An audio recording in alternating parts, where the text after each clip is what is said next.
Today I'm here with Reverend Jason Gorham, who is a friend of Christian Life College, and we're going to discuss something very important that he is a part of.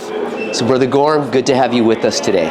It's nice to be here for my family. This is like Bethel for us, so coming back after being gone for a number of years now is just a great trip for us. So you do mention coming back. For many years, you and your family were members of Christian Life Center here in Stockton, and now the Lord has directed your steps into another field of labor in His kingdom.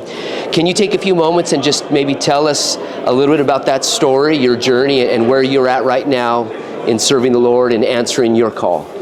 Sure. I mean, it was 1999 when we first moved here, and we moved here from Wisconsin on a prophetic word that God spoke to me about He was going to send me here.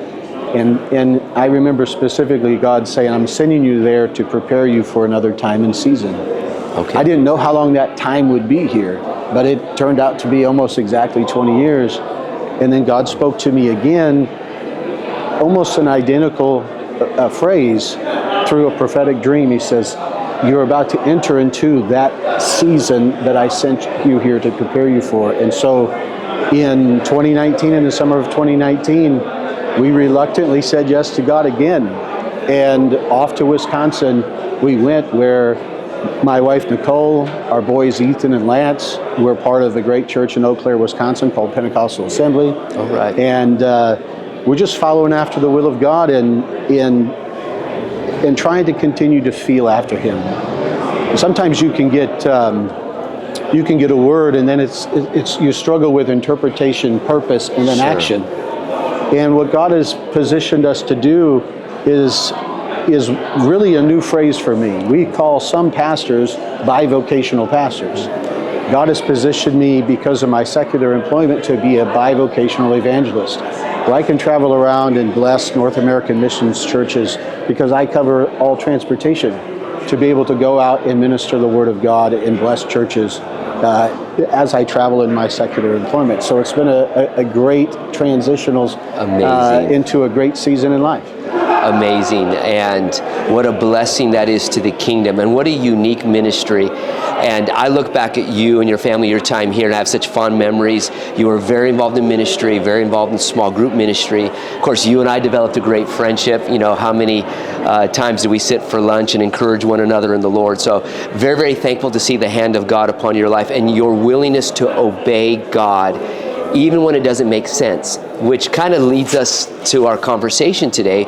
Is a few years ago you came to me with an idea, and it was a very interesting idea of something you and your family felt to do to support students who were desiring to attend Christian Life College. Can you just explain that? Sure. My family, as believers, we center around an interesting thing that maybe doesn't get talked about enough in the kingdom. And it's the Matthew 28, that departing conversation that Jesus had with the remaining 11 disciples, where He says, go out and teach, disciple, right? And then it follows that up with baptizing them in the name. But we spend a lot of time in Christianity talking about the acts that Christ did in His ministry, miracles, right? But I think the most profound thing that I have observed about the life of Christ was that He multiplied Himself into 11. Okay. And at the end of only 3.5 years, He took 11 uniquely distinct people, and He didn't make them mini Jesuses. He made them the best version of themselves with a Christ-centric soul. Their DNA changed, their bone marrow changed to the purpose that Christ came to do, which is redeem.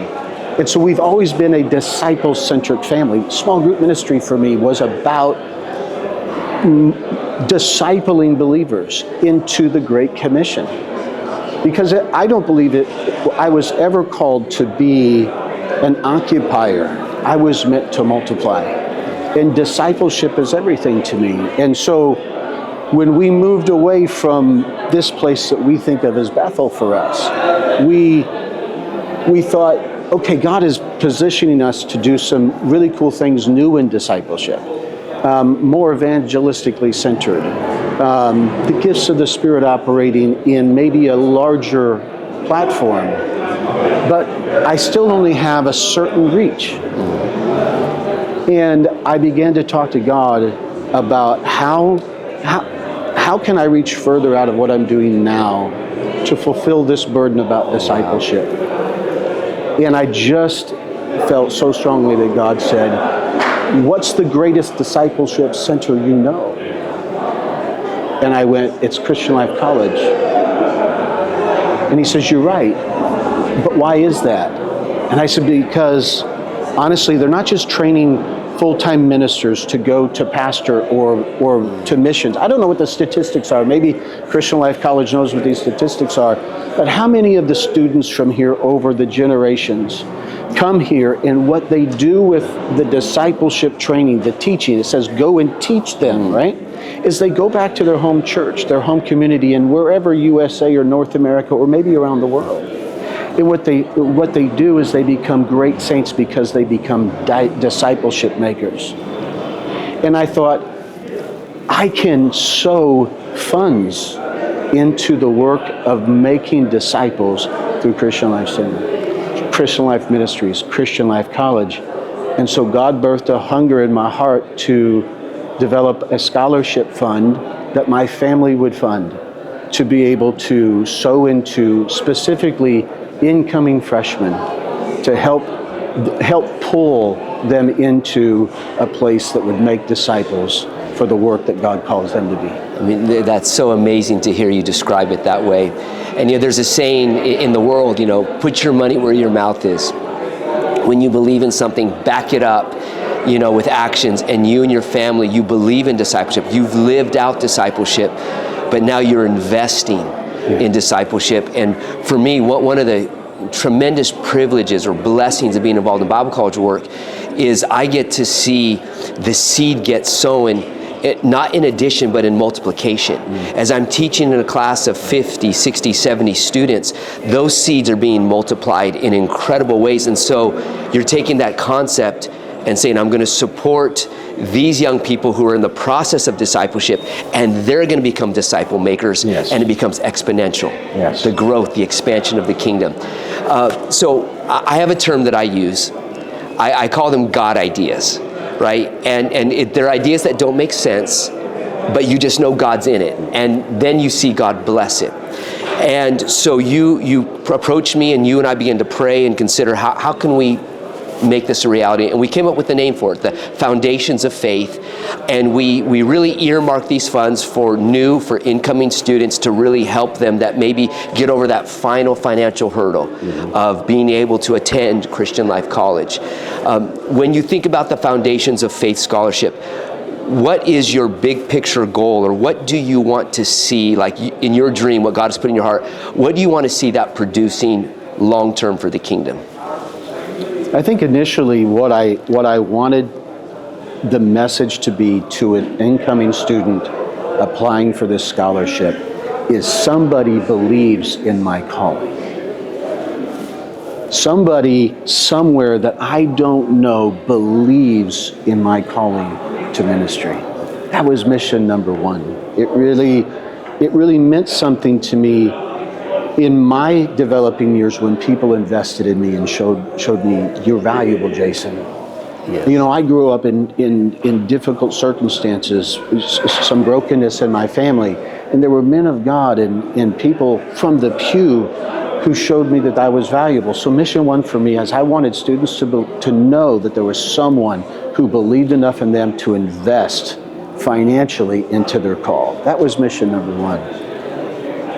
Mission number two for me is I want this to take another step, and I'm asking God to help me find a way to go to what I think is what I call level two. Currently today, the scholarship is specific for incoming freshmen. My desire in the coming years is to find a way that I can multiply that into year two. Okay. To where essentially the scholarship fund funds a associate's degree for an incoming student.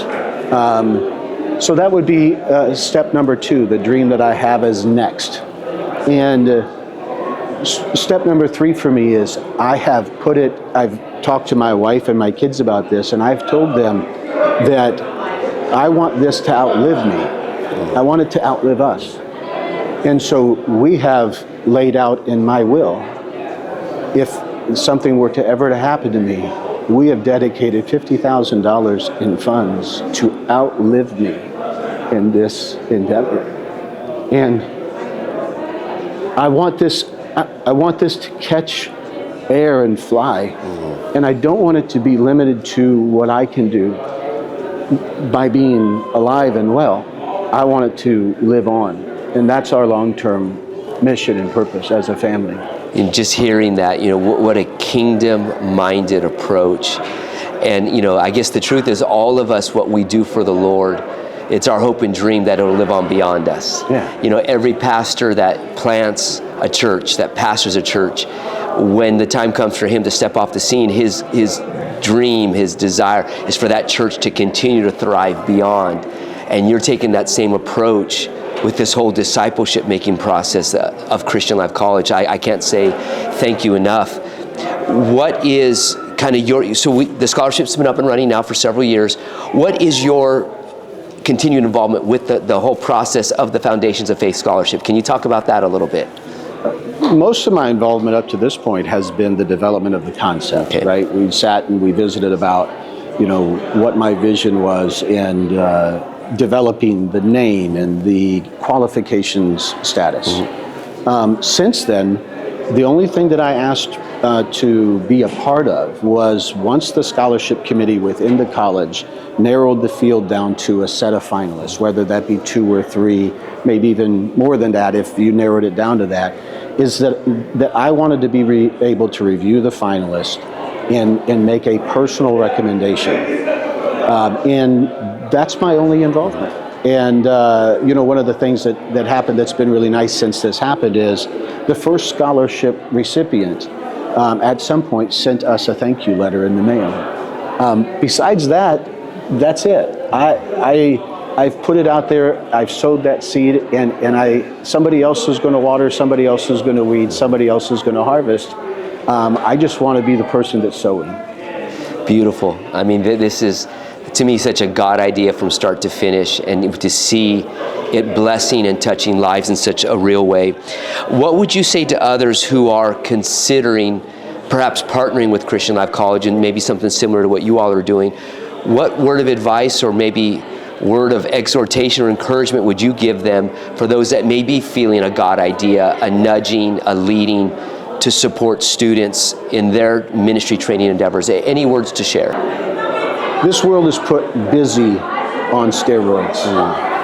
And life has a way of gathering so much of your attention in that it's difficult sometimes to even recognize the pull of God to go and do something for God. And I think that the kingdom has to stop glorifying busy enough to be able to slow down and hear what God wants you to do. And what God might want you to do is not go to India or go to Pakistan or start a church in inner city America somewhere. It might be support someone else with that vision, with that call. And you can't outgive God. And I would encourage anyone, get involved in the economy of heaven. Get involved in the economy of heaven. These funds that my family puts into this, it's invested in the best return system known to man. Amazing. Get involved in the economy of heaven and see what God will layer back into your life. It might not be funds, it might be a prophetic word over your life that rescues you out of trouble, but it might be a return of that pressing down, shaking together, running over. But get your money, get your time invested into the economy of heaven. Reverend Gorham, thank you for this time today, and thank you for your love and support of Christian Life College. You're very welcome. God bless you. Thank you.